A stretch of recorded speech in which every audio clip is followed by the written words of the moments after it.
Bonjour à tous. En ville, les trams et les bus ont souvent la priorité. Comment se comporter à l'approche des transports en commun?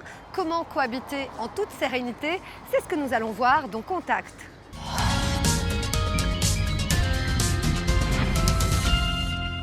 Qui a la priorité? C'est bien cela la première question à se poser.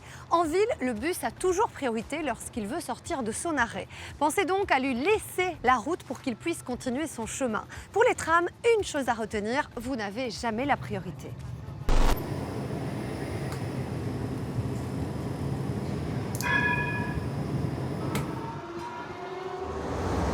Camille, quels sont les conseils qu'on peut donner à l'approche de rails de tram?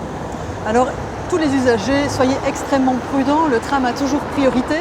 C'est un véhicule sur rail, sa distance de freinage est donc relativement longue, parce que même à vide, il fait près de 33 tonnes. Donc, il respecte des règles qui ne sont pas celles du code de la route qu'on connaît. Un tram ne vous cédera jamais la priorité, même si vous venez de droite. Même si vous êtes piéton et que vous traversez sur un passage piéton, vous devez lui laisser aussi le passage.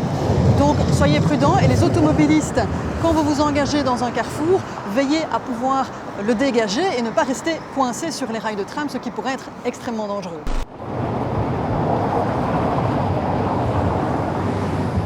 De manière générale, si l'embarquement ou le débarquement se fait directement sur la chaussée comme ici, vous devez vous arrêter. Objectif, permettre aux passagers de rejoindre le trottoir ou encore de rejoindre le transport en commun.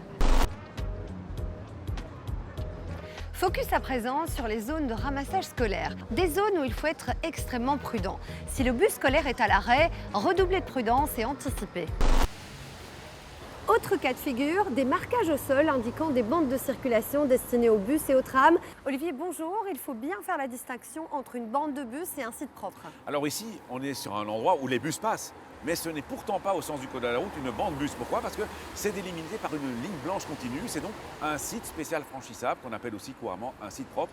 La principale différence pour les usagers, c'est que quand il s'agit d'une bande bus avec des lignes discontinues, ils peuvent et ils doivent même l'utiliser pour virer à droite au prochain carrefour. Alors qu'ici, un site propre, on ne l'emprunte pas pour virer à droite. Malgré tout, quand est-ce qu'on peut les emprunter? Alors vous pouvez bien entendu être dans une des catégories qui a le droit d'utiliser les sites propres ou les bandes bus. Ici, on voit que le logo vélo a été apposé, donc les cyclistes peuvent circuler dessus.